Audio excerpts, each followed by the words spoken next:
Ain't gonna let nobody turn me round, turn me round, turn me round. Ain't gonna let nobody turn me round. I'm gonna keep on. Question 1. How did individuals advance the civil rights movement? In this reading, we'll be reviewing the African American struggle for civil rights up until World War II, learning about some of the first steps towards civil rights in the 1950s, such as integrating Major League Baseball in the military. We'll be telling the story of integrating schools, including the Brown versus Board of Education Supreme Court case, and then some of the stories of specific people and schools as they were integrated, such as the Little Rock Nine, Ruby Bridges, James Meredith, and the University of Alabama. Our big idea for this reading, the civil rights movement began slowly after World War II, with the first big successes coming when the Supreme Court, then a few brave individuals, ended school segregation. Let's get started with our introduction.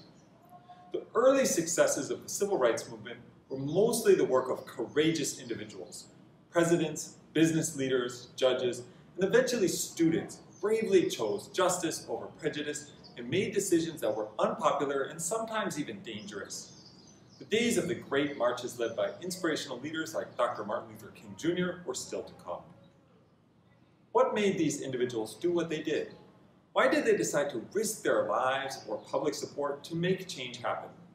Why did they look at the wrongs of the world and decide that it was up to them to make change?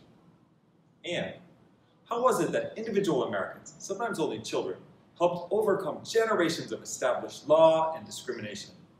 What special abilities, talents, or powers made their efforts successful? How did individuals advance the civil rights movement? A long struggle for justice. The civil rights movement of marches, boycotts, and great speeches by leaders such as Martin Luther King Jr. that many Americans are at least passingly familiar with did not suddenly emerge from thin air. In fact, African Americans had been working for racial justice for many years. As amazing as it may seem, slavery existed in the United States, or the land that became the United States, for longer than it has not. The first slaves were brought to the Virginia colony in 1619, and slavery was not legally ended by the 13th Amendment until after the Civil War in 1865. That's a total of 246 years. It has been just over a century and a half since the end of the Civil War, which means slavery existed for 100 years more in our nation than it has not. And it would be wrong to think that the subjugation of millions of people because of their skin color did not leave a lasting mark on our nation. After the Civil War ended in 1865, 3 amendments to the Constitution were ratified, ending slavery, granting citizenship to Americans of all races, and granting voting rights to all men. Together, these 3 radical changes to America's social order and democratic norms could have formed the basis for an entirely new way of life in the South. However, after years of war and another 10 years of occupation of the defeated South, Northerners grew tired of the project of Reconstruction, and in 1877, the armies of the North returned home and abandoned their project of creating a new, more racially integrated South. In their absence, white leaders reclaimed power and established a system of regulations, both through law and tradition, which reestablished white authority. The social order of the Old South returned. African Americans were relegated to the bottom rung of society. They lived in the worst neighborhoods and had the worst jobs, or lived as tenant farmers stuck permanently on land where they always owed rent to white landlords. Across the land, African Americans and whites dined at separate restaurants, bathed in separate swimming pools, drank from separate water fountains, and went to different schools. African Americans could not vote, could not run for office, could not change their position in life. The degradation of African Americans was complete. It pervaded jobs, schools, government, and even language itself. Whites were accustomed to calling all African American men boy, regardless of age. This new system became known as Jim Crow. At first, prominent African American leaders sought to improve the lives of their people through education. Booker T. Washington, for example, opened the Tuskegee Institute in Alabama. but he was fearful that fighting openly for equality would lead to violence and more oppression. It was not until the 1900s that African American leaders began openly calling for equal rights. Among the most prominent was W.E.B. Du Bois and the other leaders of the Niagara movement. In the 1920s, the Great Migration brought thousands of African Americans to the cities of the North, and through the work of Du Bois and great writers like Langston Hughes, the Harlem Renaissance led to the emergence of the idea of the new Negro, and the real struggle for equality was born. Importantly, along with a new sense of pride and mission, African American leaders at the start of the 1900s also created the National Association for the Advancement of Colored People, NAACP, to fight for their rights in the courts. During World War II, another important leader campaigned for equality. A. Philip Randolph, the leader of the Union of Railroad Porters, successfully convinced President Franklin Roosevelt to outlaw discrimination in businesses that did work for the federal government. Despite these gains, however, much work remained undone. Civil rights in the aftermath of World War II. In the aftermath of World War II, America sought to demonstrate to the world the merit of free democracies over communist dictatorships, but its segregation system exposed fundamental hypocrisy. How could the nation argue that it represented freedom when millions of its own citizens were denied basic rights? In fact, the leaders of the Soviet Union and Communist China were eager to point out American hypocrisy whenever American politicians accused them of human rights violations. One of the first changes to take place came from the world of sports. In 1947, the owner of the Brooklyn Dodgers baseball team decided to put Jackie Robinson on the field and broke Major League Baseball's color barrier. Until then, the many talented African American baseball players had to play in their own leagues, the Negro Leagues, a mirror of the all-white major leagues. As African American fans flocked to see the Dodgers play, other owners followed suit and integrated their own teams. Another bold move in the early post-war era was the full integration of the armed forces. In 1948, President Harry Truman issued Executive Order 9981, bringing about the end of segregation in the armed forces. No longer would there be whites-only or blacks-only units in the Army or other branches of the service. But the orderly rules of the baseball field and the formal structures of the military were relatively easy to integrate compared to the complexity of everyday life, especially in the deeply segregated South. And no event illustrated just how dangerous the struggle would be, more so than the murder of Emmett Till. Till was born and raised in Chicago, and he understood racism, but Emmett did not grow up learning the strict racial codes of the Jim Crow South. During summer vacation in August 1955, while visiting relatives in Mississippi, he spoke to 21-year-old Carolyn Bryant, the white married proprietor of a small grocery store. Although what happened at the store is a matter of dispute, whites in the area believed Till had been flirting with or whistling at Bryant. Several nights after the store incident, Bryant's husband and his half-brother went armed to Till's great-uncle's house and abducted the boy. They took him away and beat and mutilated him before shooting him in the head and sinking his body in the Tallahatchie River. 3 days later, Till's body was discovered and returned to Chicago, where his mother insisted on a public funeral service with an open casket so the world would know what had been done to her son. Photographs of Till's bloated, mutilated body were published in magazines and newspapers, rallying support and sympathy across the country and focusing a light on the racism and violence of the South. The men who murdered Till were acquitted by an all-white jury. The entire episode, from the Jim Crow system that condoned segregation and racial hatred to the murder and trial, showed the extent to which white power was rooted in the society of the South and perpetuated with violence and fear. Brown versus the Board of Education. One of the first areas of success for civil rights activists was in the courts. In 1896, the Plessy versus Ferguson Supreme Court decision declared that segregated schools were legal so long as they were equal. In no state where distinct racial education laws existed was there equality in public spending. Teachers in white schools were paid better wages, school buildings for white students were maintained more carefully, and funds for educational materials flowed more liberally into white schools. States normally spent 10 to 20 times on the education of white students as they spent on African American students. In the 1950s, the National Association for the Advancement of Colored People, NAACP, led by attorney Thurgood Marshall, sued public schools across the South, insisting that the separate but equal clause of the Plessy versus Ferguson ruling had been violated. The Supreme Court finally decided to rule on this subject in 1954 in the landmark Brown versus Board of Education of Topeka case. The verdict was unanimous against segregation. Separate facilities are inherently unequal, wrote Chief Justice Earl Warren. Warren spoke tirelessly to achieve a 9-0 ruling. He feared any dissent might provide a legal argument for the forces against integration. The United Supreme Court sent a clear message: schools had to integrate. School leaders in the North complied with the ruling, but the Brown decision was received angrily by whites in the South.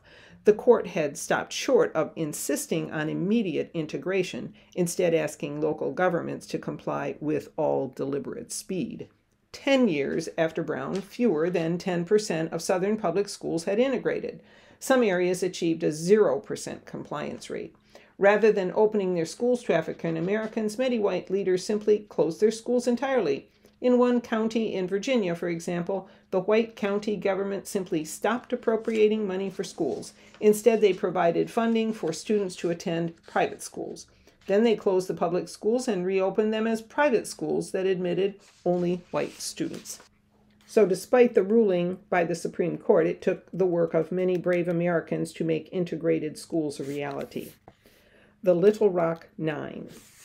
3 years after the Supreme Court declared race-based segregation illegal, a showdown took place in Little Rock, Arkansas. On September 3, 1957, 9 African-American students attempted to attend the all-white Central High School. When it was clear that white mobs were likely to violently stop the students, Arkansas Governor Orville Faubus mobilized the Arkansas National Guard to prevent the students, known as the Little Rock Nine, from entering the school. After a federal judge declared the action illegal, Faubus removed the troops. When the students tried to enter again on September 24th, they were taken into the school through the back door. Word of this spread throughout the community, and 1,000 irate white citizens stormed the school grounds. The police desperately tried to keep the angry crowd under control as concerned onlookers whisked the students to safety. Astonished Americans watched footage of the brutish white Southerners mercilessly harassing respectful African-American children trying to get an education. Television began to sway public opinion, and President Eisenhower was compelled to act. Eisenhower was not a strong proponent of civil rights. He feared that the Brown decision could lead to an impasse between the federal government and the states. However, Eisenhower did not believe the individual states had the right to contradict the Supreme Court. On September 25th, he ordered the troops of the 101st Airborne Division into Little Rock and federalized the Arkansas National Guard in order to remove the soldiers from Faubus's control. It was the first time federal troops were dispatched to the South since Reconstruction. For the next few months, the African American students attended school under armed supervision. The following year, Little Rock officials closed the schools to prevent integration. But in 1959, the schools were open again. Both African American and white children were in attendance. Ruby Bridges. Yet another challenge was made by a little girl. Ruby Bridges attended a segregated kindergarten in 1959. In early 1960, Bridges was one of 6 African American children in New Orleans to pass the test that determined whether they could go to the all-white William Frantz Elementary School. In the end, only Bridges chose to attend, and federal marshals escorted her to class to protect her. Bridges' story was commemorated by Norman Rockwell in the painting The Problem We All Live With, which was published in Look magazine on January 14, 1964. As Bridges described it, "Driving up, I could see the crowd, but living in New Orleans, I actually thought it was Mardi Gras. There was a large crowd of people outside of the school. They were throwing things and shouting, and that sort of goes on in New Orleans at Mardi Gras." Former United States Deputy Marshal Charles Burks later recalled, "She showed a lot of courage. She never cried. She didn't whimper. She just marched along like a little soldier, and we were all very, very proud of her." As soon as Bridges entered the school, white parents pulled their own children out. All the teachers, except for one, refused to teach, while an African-American child was enrolled. Only one person agreed to teach Ruby, and that was Barbara Henry from Boston, Massachusetts, and for over a year Henry taught her alone. The Bridges family suffered for their decision to send her to William Frantz Elementary. Her father lost his job as a gas station attendant. The grocery store the family shopped at would no longer let them in. Her grandparents, who were sharecroppers in Mississippi, were evicted from their land. Ruby Bridges has noted that many others in the community, both African American and white, showed support in a variety of ways. Some white families continued to send their children to France despite the protests. A neighbor provided her father with a new job, and local people babysat, watched the house as protectors, and walked behind the federal marshal's car on trips to the school. Bridges, now Ruby Bridges Hall, still lives in New Orleans with her husband, Malcolm Hall, and their 4 sons. After graduating from a desegregated high school, she worked as a travel agent and later became a full-time parent. She is now chair of the Ruby Bridges Foundation, which she formed in 1999 to promote the values of tolerance, respect, and appreciation of all differences. James Meredith. In 1961, James Meredith applied to the University of Mississippi and insisted that it was his civil right to attend the state-funded university. Despite the Brown versus Board of Education ruling and the fact that the university was supported by all the taxpayers, it had yet to admit a single African American student. In his application, Meredith wrote, "Nobody handpicked me. I believed, and I believe now, that I have a divine responsibility. I am familiar with the probable difficulties involved in such a move as I am undertaking, and I am fully prepared to pursue it all the way to a degree from the University of Mississippi." He was twice denied admission, and with the help of Medgar Evers of the NAACP Legal Defense and Educational Fund, Meredith studied the university, alleging that they had rejected him only because of his race, as he had a highly successful record of military service and academic courses. The case went through many hearings. The Supreme Court reaffirmed the Brown decision and supported Meredith's right to be admitted. The governor of Mississippi, Ross Barnett, declared, "No school will be integrated in Mississippi while I am your governor," and the state legislature passed a law that denied admission to any person who has a crime of moral turpitude against him, or who had been convicted of any felony offense or not pardoned. The same day it became law, Meredith was accused and convicted of false voter registration. President John F. Kennedy decided to step in, and with the help of his younger brother, Attorney General Robert Kennedy, then ordered U.S. Marshals and Army troops to escort Meredith to school. When the Marshals arrived with Meredith, a mob of angry whites descended on the campus and a riot broke out. During the course of a day, over 100 federal troops and marshals were injured, and 3 civilians were killed. The so-called Battle of Oxford ended the next day. The Army and Marshals never fired a shot. Many students harassed Meredith during his time on campus. According to first-person accounts, students living in Meredith's dorm bounced basketballs on the floor just above his room through all hours of the night. Other students ostracized him. When Meredith walked into the cafeteria for meals, the students eating would turn their backs. If Meredith sat at a table with white students, they would get up and go to another table. He persisted through the harassment and extreme isolation to graduate with a degree in political science. The University of Alabama. The same year Meredith graduated, 3 African American students became the first to integrate the University of Alabama. Vivian Malone Jones, Dave McGlathery, and James Hood had all been rejected simply because of their race, but a federal district judge ordered that they be admitted. Alabama's Governor George Wallace had made a name for himself as a staunch segregationist, promising segregation now, segregation tomorrow, segregation forever. When President Kennedy ordered the U.S. Marshals to escort the students to school, Wallace made a show of standing in the doorway to block their way. In response, Kennedy issued an executive order authorizing the federalization of the Alabama National Guard. 4 hours later, General Henry Graham commanded Wallace to step aside, saying, "Sir, it is my sad duty to ask you to step aside under the orders of the President of the United States." Wallace went on to give a speech promoting his racist ideas, but eventually moved and the students were able to enroll. It was one of the most memorable standoffs in the struggle to integrate the schools and University of the South. Conclusion. The brave decision to put Jackie Robinson on the field and Robinson's decision to play on an all-white team helped to break down old barriers in sports. President Truman's decision to integrate the armed forces ended hundreds of years of segregation. The individual decisions of students and their families to stand up against hatred and prejudice and go to school, a simple task most of us take for granted, was done at enormous physical risk. Death literally stalked them on their way to class. And the decisions by Presidents Eisenhower and Kennedy to support the students instead of the white leaders who ran those schools was brave as well.